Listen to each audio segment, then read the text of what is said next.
Hi guys.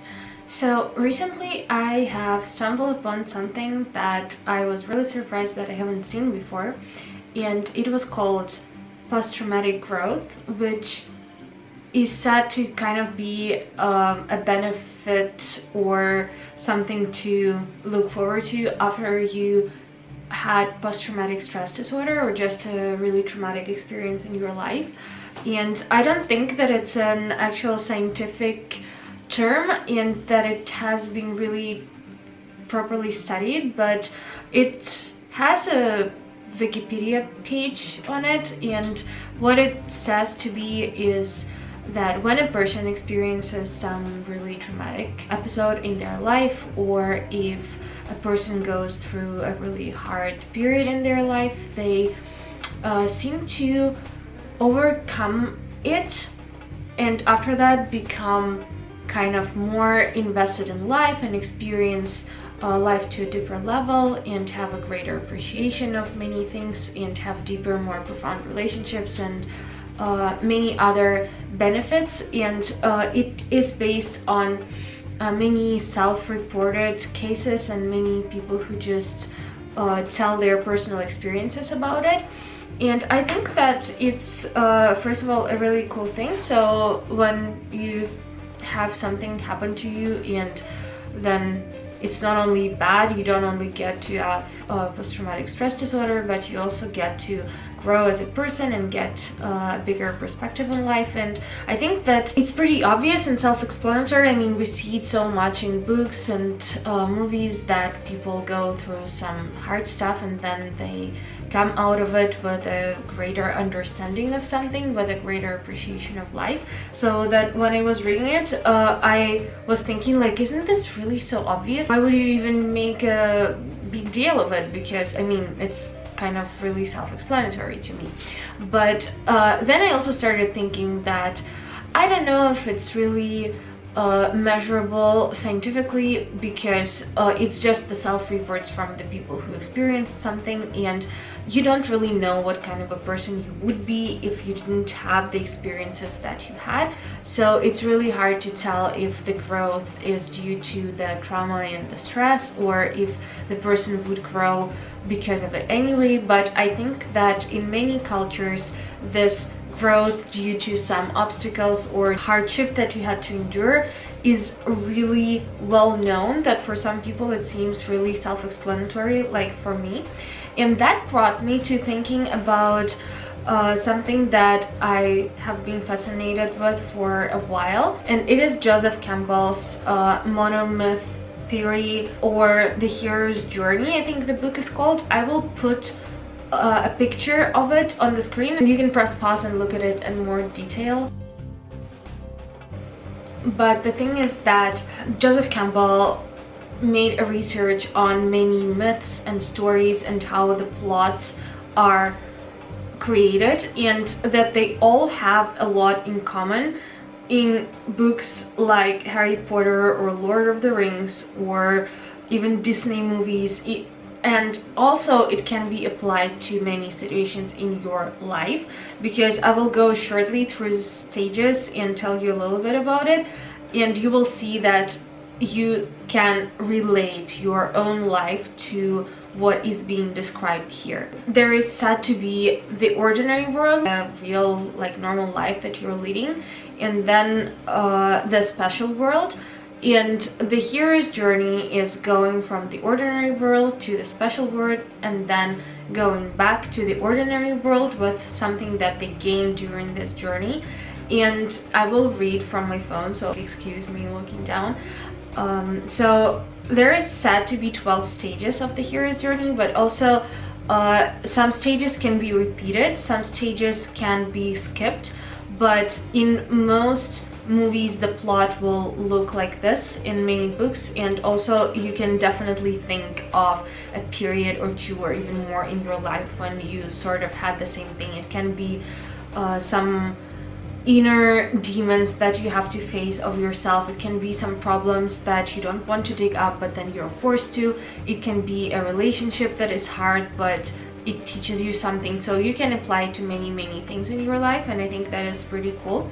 So the first stage is the ordinary world. So the hero is kind of clueless, living his real ordinary life, and then there happens a call to adventure, which is the second stage, and here something happens that pushes the hero out of his comfort zone, that he cannot keep living the way that he was living before, but now he has to go and do something about it. And usually after that comes the refusal of the call, because who wants to actually do something if we can just close our eyes and our ears and we can just pretend that nothing is happening?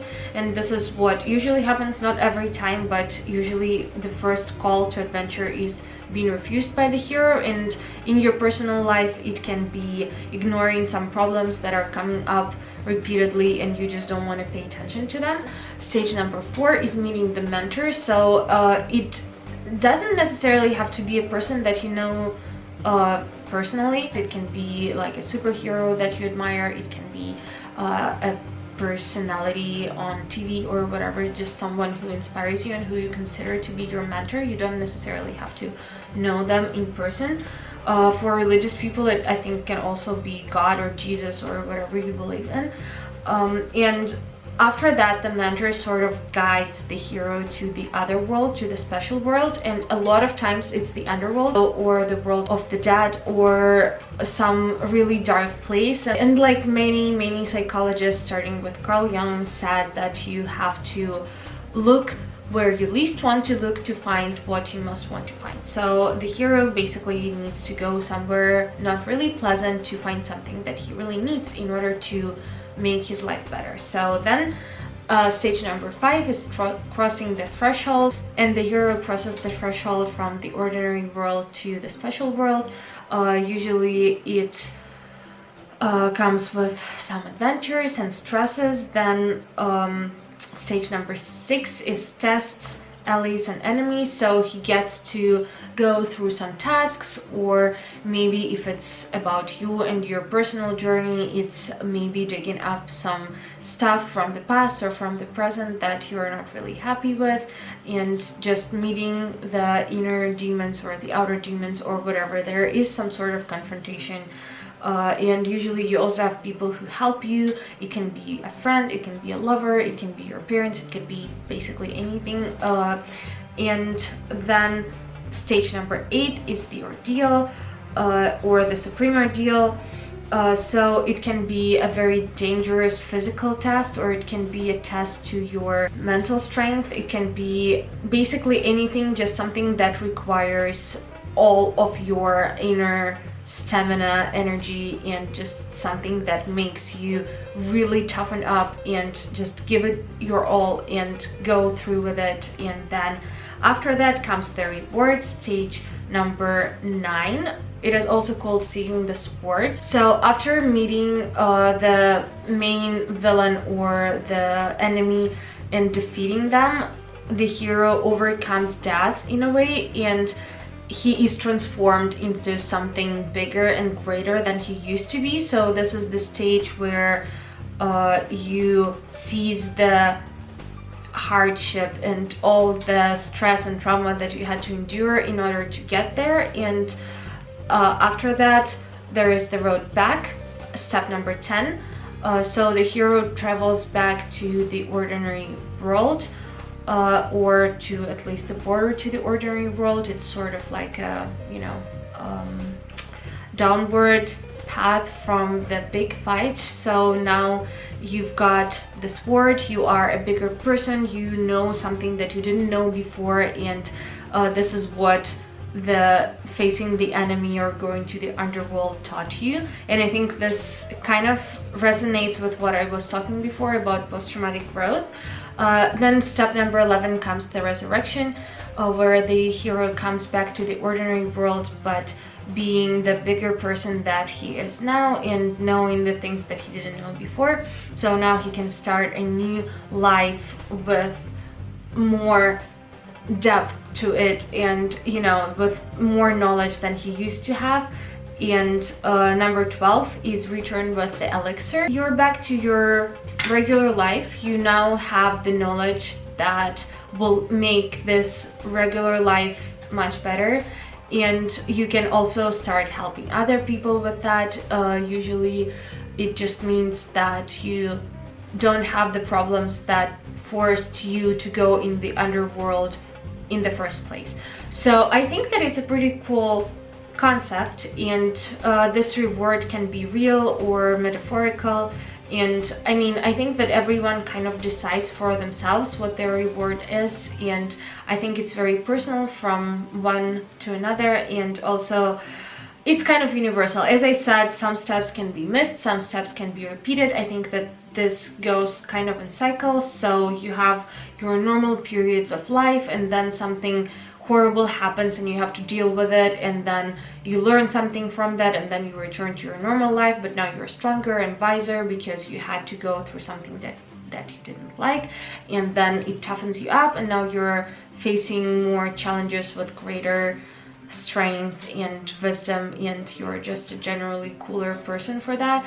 And then something comes up again, and then it's just a cycle of rebirth and death and growing and learning, and I think that it's pretty cool. So if you want, you can check out, there is more videos and articles on the hero's journey, also on post-traumatic growth, and I'm glad that I could kind of combine the two together because they were really fascinating for me to learn about.